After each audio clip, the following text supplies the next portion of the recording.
famonjena ho an'izao tontolo izao famonjena ho an'izao tontolo izao ny fiangonana kristianina miara-mivavaka dia manolotra ho anao tohiteny fampianarana fampahirizana vavaka fanafahana ary indrindrindrindra fijoroana vavolombelona maro isan-karazany ary anao isan'andro eto amin'ity chaîne YouTube ity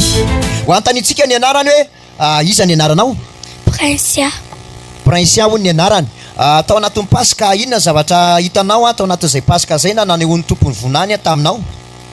nisy anjelana koa dia nisy olona mazava be teo ampovoany dia lohany tsy hita nefa mamirapiratra bele izy dia avy eo izay nitomany daholo ya asio tia tanana mafy zany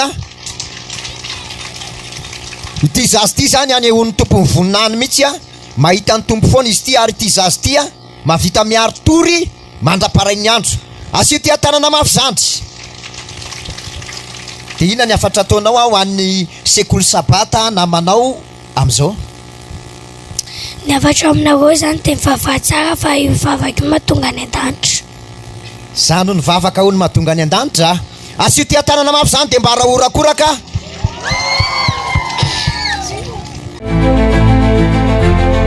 famonjena ho an'izao tontolo izao